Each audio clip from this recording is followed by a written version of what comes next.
How's it going, everyone? Theme Park Tracker here, and I'm here at Universal Studios Hollywood for yet another park update. Let's go see what's going on. So something new to WaterWorld right now is that there's now a virtual queue system, and the way you get into the virtual queue is you turn on location services on the app, and you just select the showtime that you want to attend. We're not using it really right now because it's late in the day and the amount of people seeing the show isn't that high. But this is mainly because there's a Horror Nights maze being constructed right in the queue. The stairs here for the virtual queue. Anybody know? Interesting. A closer look at the maze going up inside the WaterWorld queue. Last year this was the location of the maze Halloween 4: The Return of Michael Myers.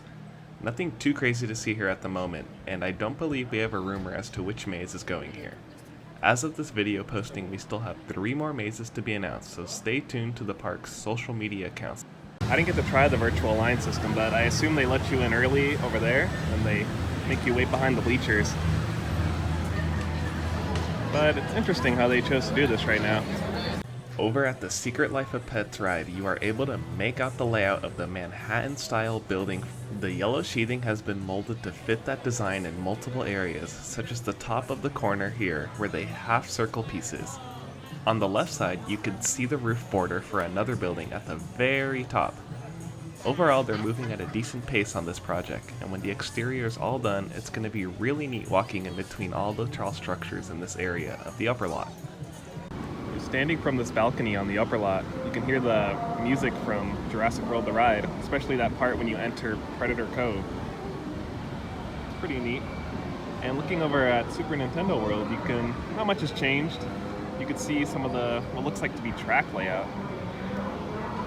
And some more pieces have arrived over here. I'm not sure what those are. We'll head down to the lower lot in a bit to get a closer look at those.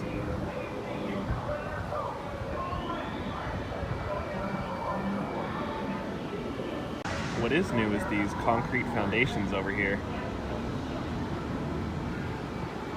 And over to the left, there's this tent that has popped up. That's where the extended queue is for Jurassic World. And previously there used to be a Horror Nights maze there. I wonder if they're gonna put it back. So we're gonna have to hop on the studio tour and see what's up. There's also a Horror Nights maze going in the middle courtyard here. Last year this was the classic Universal Monsters maze. And you can't see anything right now, but up in the front, there's this huge facade in front of the building. And this year it's gonna be for the Holidays in Hell maze. Pretty cool. I wonder if they're going to use the Universal Plaza here for part of the maze like they did for Monsters last year. Last year for Monsters, the queue was right around here, and the entrance was over here, right in the center. And there's nothing new to report over in the Wizarding World of Harry Potter. The Dark Arts at Hogwarts Castle is still going on, and that runs till August 11th. If you haven't checked it out, make sure you do, because it's a really neat nighttime show. It would be neat if the park had the show going through Halloween Horror Nights, but traditionally, the Wizarding World has not been open during that event. Best thing about going on the studio tour at night is there's no wait. Now, here's a new maze location being built right next to the studio tour tram maintenance bay. This is the first time a maze will be featured here, I believe, because in previous years this was occupied by the Terror Tram, which doesn't seem like it will be making a return this year. This was taken from the tram load-in area, and we have a facade going up right in the middle of the maze. And this is strange because traditionally, the facades are not built on the length side of the maze. I have a feeling this is more of a way to let the tram guests know there is something over there related to Horror Nights, and not just some wood planks and a black tarp. Heading down the studio tour route, we can see that this was not a maze being built by the extended queue to Jurassic World: The Ride. It's simply just a white tent shade structure because previously there was no shade here, making the wait miserable in the 90-degree days when this portion would fill up and the line is over 3 hours long.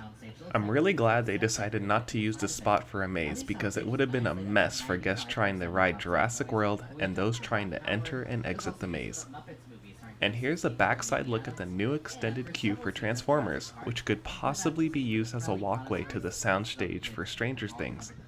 All they have to do is open up those metal silver doors separating the extended queue and those plain silver rails. Unfortunately, this was not the best tour day. The tram did not drive down to the multiple Horror Nights mazes on the backlot, so I was only able to capture the mazes from our drive to the production car area. But here's a quick look at the mazes being built here. They are rumored to be the mazes for Ghostbusters, Creepshow, and the Frankenstein meets the Wolfman maze. Nothing too crazy to see from this footage, so hopefully next update the tram drives down that route, although the chances are getting slimmer due to the nearing opening, and I think until then Universal wants to spoil as little as possible. At the War of the Worlds set, they have some wooden boxes set up where you enter the scare zone in the previous years. I don't know if this area will be accessible this year due to the absence of the Terror Tram, but having it open will help in spreading out the crowds of people. And here's the other side of the maze facade I was talking about, located at the tram maintenance bay. It could be that the line for the maze will be on the left, where the side facade is, and the entrance here. Again, I'm not too sure on this, so feel free to correct me in the comment section down below. Along with the raptor encounter, the park now has a Triceratops encounter. And now they have an official building for it for the actors to get in and out of the costume. Previously, the Triceratops had to go behind these gates and into that temporary white tent in the back.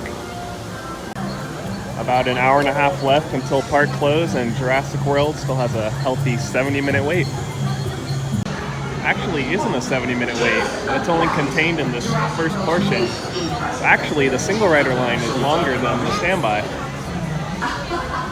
Optimus Prime and Bumblebee always draw a crowd.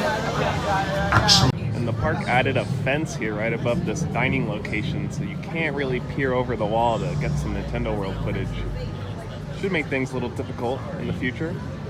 Here's a look at that Transformers extended queue. It's not themed too much, which leads me to believe that they're going to use that as a walkway down to the soundstage for Stranger Things for Horror Nights. And the extended queue right in front of Transformers has been removed. It was temporary as the park was constructing the permanent one around the left side of the building. Finally, some exciting news over in CityWalk. The walls for the new Mexican restaurant Antojitos are now down. We can get a great look at the theming changes that have happened inside and outside the restaurant. The most significant structural change has got to be the outdoor patio portion. This used to be the seating area, but at a much lower height, and it looks like they got rid of that element in favor of making it the same as the rest of CityWalk.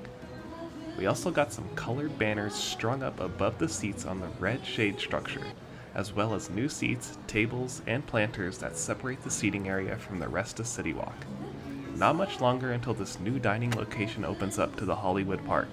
The sign posted by the door says it'll open late August, and there's already been job postings for the location. This same restaurant can be found over at Universal Orlando's CityWalk as well. Well, that's all for this Universal Studios Hollywood update. Thank you for watching, and please comment your thoughts down below and subscribe to the channel for more SoCal theme park updates.